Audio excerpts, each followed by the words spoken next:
Jangan kamu mudah putus asa, jangan sampai semangatmu mengendur. Ya. Fa innallaha fa'alun lima yurid, karena Allah itu bisa berbuat apa saja yang dikehendakinya. Allah bisa berbuat apa saja sesuai dengan kemauannya.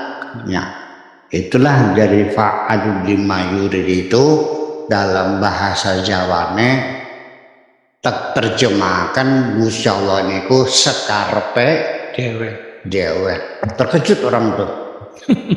Masya Allah sekarepe dewe. Jadi memangnya Allah bisa diatur? Apa Allah bisa dipaksa? Allah kan semau dia. Ya, orang yang bisa diatur ngomongnya semau gue. Nah Allah juga sama semau gue. Dan itu benar sebagai Tuhan.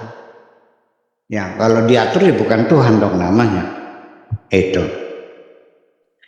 Walihada Ruqya an ba'dis shalihin, dihikayatkan, diceritakan once upon times, ya, pada suatu hari konon dahulu kala di zaman di negara entah berantah tuh artinya once upon time, ya. Pada zaman dahulu kala ada cerita hikayah seorang yang saleh annahu zara akhahu fillah, dia mengunjungi seorang saudara fillahi, di dalam Allah.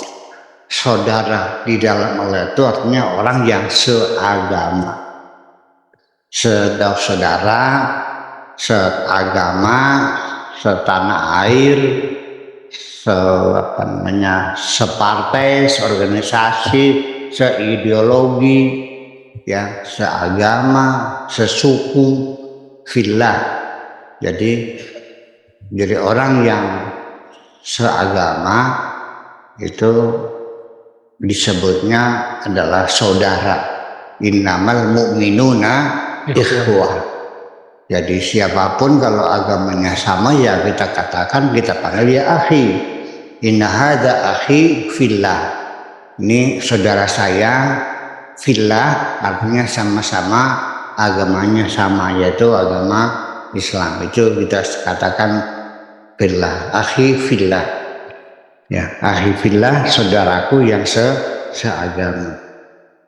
Ta'ala faqala lahu ya akhi, ya. Lalu dia berkata kepadanya, ya akhi, wahai saudaraku,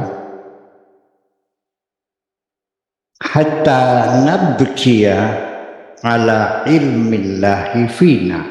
Yuk kita pada nangis untuk meratapi nasib kita yang hanya Allah yang tahu.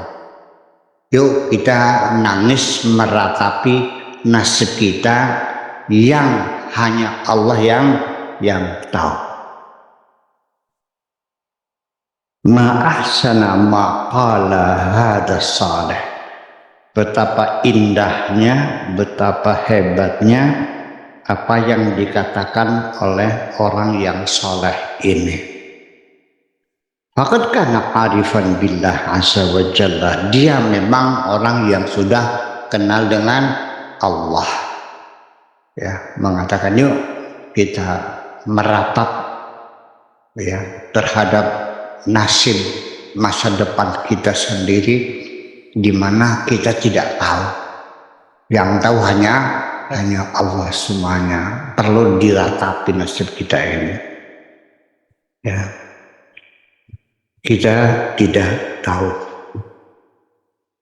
Waqad sami'a qaulan Nabi sallallahu alaihi wasallam, pasti dia sudah pernah mendengar sabda Rasulullah sallallahu alaihi wasallam. Ya'malu ahadukum bi'amali ahlil jannati. Ada salah satu di antara kamu yang beramal, yang bekerja, beribadah seperti amalnya ahli sorga. Ada di antara kamu yang beramal seperti amalnya ahli sorga. Hatta la yabqa bainahu wa bainaha, sehingga sudah tidak lagi tersisa jarak antara dia dengan sorga, tidak ada lagi tersisa jarak antara dia dengan sorga, illa dhira'an au ba'an, kecuali tinggal sehasta atau sedepak. Orang Jawa kalau ini namanya sekilan, kalau sampai sikut sehasta, kalau sampai pundak apa? Sedepah. Kalau dua tangan terbentang namanya serangkulan. Itu ukuran-ukurannya. Jadi jaraknya sudah dekat sekali, dia dengan sorga tinggal sekilan lagi lah. Ada di antara kamu yang beramal seperti amalnya ahli sorga, artinya berbuat baik terus, semuanya kebaikan-kebaikan, nggak ada dosanya, mulus gitu, sampai dengan sorga tinggal sekilan lagi. Itu kata Kanjeng Nabi Muhammad Sallallahu Alaihi Wasallam. Fatudrikuhu syaqawatu, tiba-tiba kedatangan nasib sial. Kedatangan nasib, sorga tinggal sekilan lagi, tiba-tiba kedatangan nasib sial, fayasiru min ahlin nar, akhirnya dia ternyata masuk neraka. Ternyata bukan masuk surga tapi masuk neraka.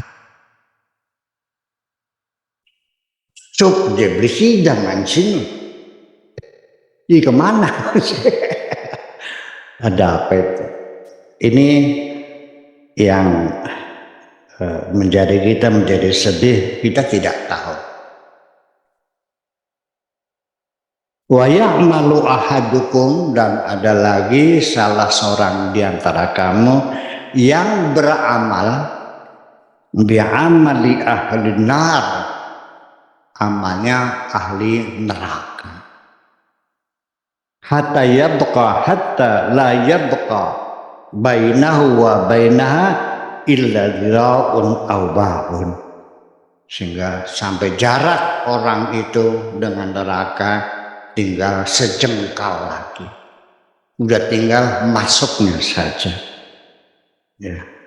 Fadruk lihu sa'adatu, tiba-tiba dia ketiban pulung.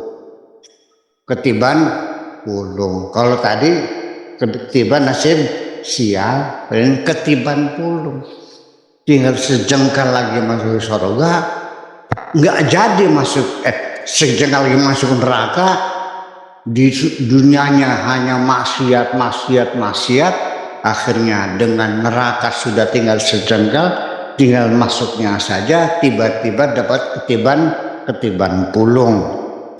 Wa yasiru min ahli jannati, akhirnya dia masuk surga. Ini banyak sekali hadis-hadis semacam ini. Bahkan Al-Quran sendiri sering memperingatkan bahwa kita ini sering kali tersesat, tetapi kita tidak sadar tersesat, dikiranya benar saja. Jadi makanya ketika engkau tidak merasa bersalah itulah awal dosamu. Ya, bahwa manusia itu dijamin pasti salah. Ketika engkau merasa tidak bersalah, itulah awal dosamu itu. Kita semuanya pendosa. Nggak ada urusan dengan tukang beca, dengan sopir truk, dengan kiai, dengan pengacara, dengan menteri, nggak ada urusan. Selagi engkau manusia, itu sudah tidak bisa dihindari. Kita semuanya ini pendosa semua. Jangan sekali-kali merasa engkau tidak bersalah. Di Al-Quran diperingatkan banyak orang yang tersesat. Selama di dunia hanya merasakan, memastikan dia bakal masuk surga, karena dia yakin selama di dunia selalu berbuat kebaikan. Sholat 5 waktu nggak pernah tinggal, naik haji tiap tahun, zakat dikeluarkan malah lebih daripada kewajiban, puasa ditambah dengan sunnah qabliyah ba'diyah, sunnah qabliyah, puasa Senin dan Kamis dan sebagainya. Yakin betul masuk surga, ternyata dia tersesat. Ini dalam Al-Quran diulang berulang-ulang. Jadi artinya semakin engkau selalu menyalah-nyalahkan orang lain, apakah itu kamu kafir, apakah kamu sesat, kamu bid'ah, kamu apa lagi? Kafir, kamu murtad, apa lagi? Musyrik. Sebagainya. Iya, itu pertanda kamu sudah yakin betul akan masuk surga, dan kamu yakin betul bahwa selain kamu masuk neraka semua. Ini yang perlu. Semakin engkau banyak menyalahkan orang lain sebagai indikator betapa engkau terlalu meyakini kebenaran dirimu sendiri. Itu kan.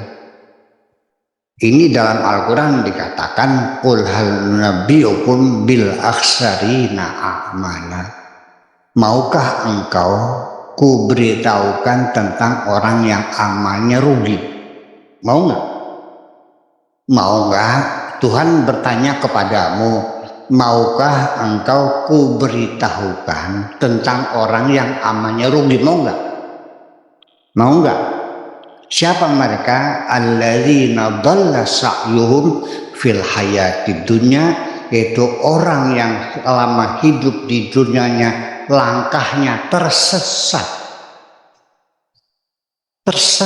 Dia tersesat. Wahum yahsabuna annahum yuhsinuna sun'a, tetapi dia menganggap, menduga dirinya selalu berbuat kebaikan. Ternyata semuanya adalah pelanggaran. Semua yang dilakukan adalah dosa-dosa semua. Itu karena setiap orang yang selalu menyalahkan orang lain itu tidak mungkin punya waktu untuk mengoreksi kesalahan dirinya sendiri. Take for granted, yakin betul aku benar. Itulah persoalannya, bahwa hari ini kita dapat pelajaran, termasuk ini buat dirimu semua yang ada di sini. Bisa terjadi kamu di sini pesantren, ngaji, puasa, surga sudah di hadapan mata, tinggal selangkah lagi ternyata engkau terjerumus ke dalam api neraka. Mungkin enggak?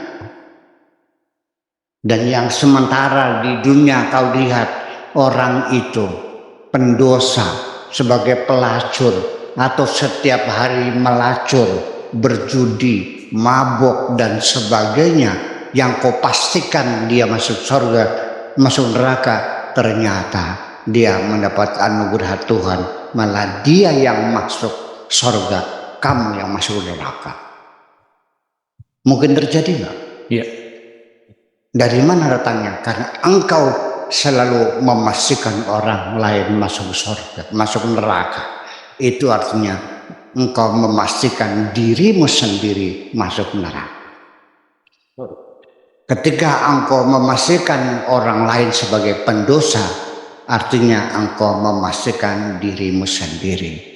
Yang terlalu sering mengkafir-kafirkan orang lain, itu dia mengkafirkan dirinya sendiri. Terima kasih.